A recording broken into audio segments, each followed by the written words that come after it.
People imagine America was already strong when the first winter came. Standing in a winter like this, strength isn't what you feel. When you're in it, your whole world is frozen ground. And the sky never changes. The finish line isn't just out of sight. Up close, nothing's loud. Most of it is just quiet and holding on. A kind of stillness that doesn't rush you, it just stays. I didn't really get that not until my 40s. Until staying put started to feel heavier than leaving. But until I realized the hardest choices aren't between good and bad, between what's smart and what's necessary. We're taught to see the grand narrative, the inevitable victory. We're not taught about the days, the weeks, the months when nothing happened, where the only real enemy was the silence in your own head, that quiet voice telling you to give up. The story we remember is one of triumph, but the story that was lived was one of doubt. It was the story of waking up every day to the same cold, the same hunger, and the same unanswered question hanging in the air: why are we still here? This wasn't a fight against an army you could see on the horizon. It was a fight against the quiet, cold logic of quitting.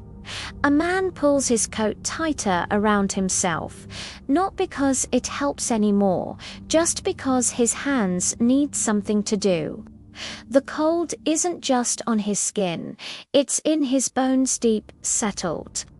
No amount of wool fixes that. He pulls at the thin, worn fabric, a small motion that feels like action, a tiny gesture against the stillness. His breath hangs in the air, a brief ghost of the life still inside him. The only thing that moves. He does it again, the same tightening of the coat, the same small cloud of breath. He's not trying to get warm. He's trying to remember he's still alive. He's one of thousands. But right now he feels like the only man left on Earth. His world has shrunk to this small patch of frozen ground, to the feel of rough cloth under numb fingers. He's a silent witness to his own fading, holding on not to a grand hope, but to a simple routine. Pulling his coat tight is the only anchor he has left. Morning looks exactly like yesterday. The air is cold. The ground is still. Nothing moves. The sun rises. It brings no warmth, only a flat grey light that makes the snow look colder. The trees stand like skeletons against the sky, their branches coated in ice. Nothing has changed. Any flicker of hope that dawn might change something is gone as soon as it appears. This repetition is its own kind of precious, slow, steady. Every day is a copy of the last, the same biting wind, the same white, the same feeling that you're not trapped in a place, but in a single, repeating moment. Then the day after that, food arrives late. Sometimes it doesn't arrive at all. The men don't complain anymore. They just stop talking. The silence in the camp grows thicker than the snow. At first, they shared stories of home meals they once ate, the simple warmth of a fire. Now, those memories are too painful to revisit. They sit apart, each man wrapped in his own cold. You see it in the way they hold their empty bowls. Not with anger, but with a quiet resignation.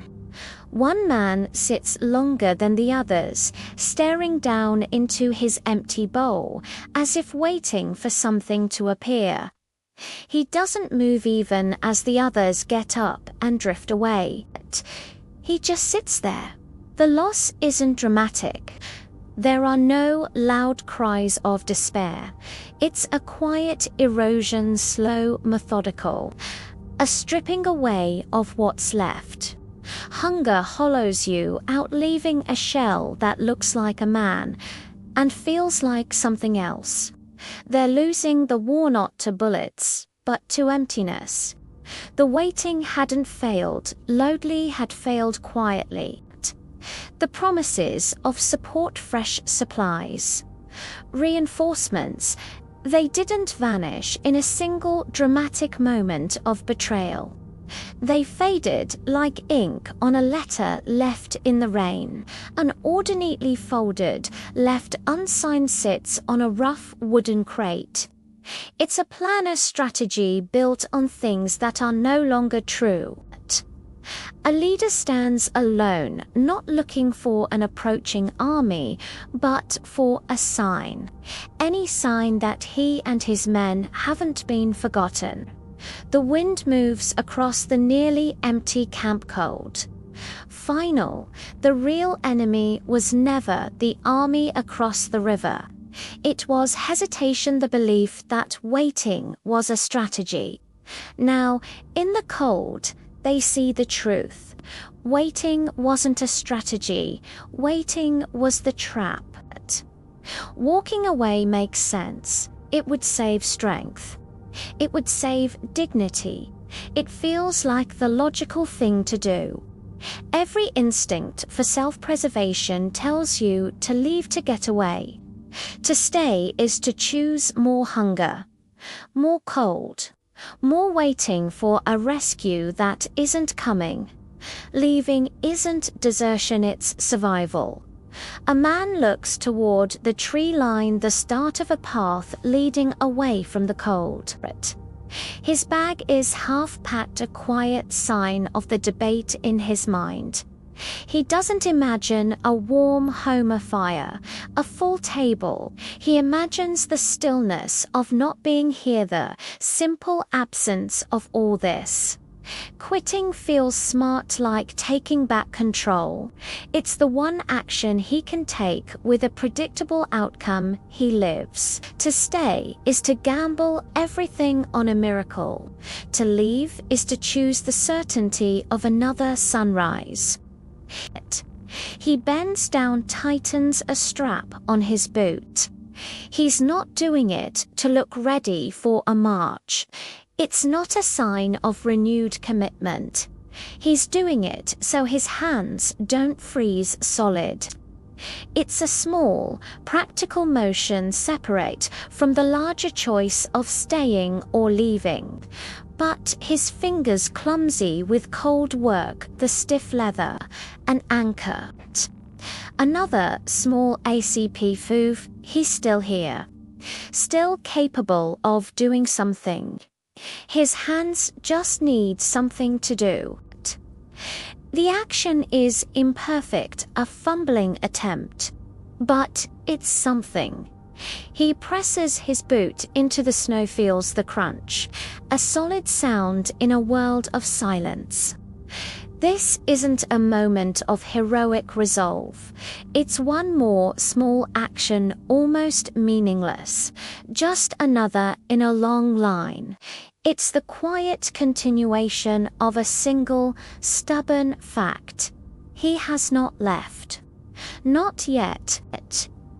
If you were there that winter, what would you have done? Would you have stayed for one more day, or would you have called it common sense to leave? Next time, the danger won't come from the cold.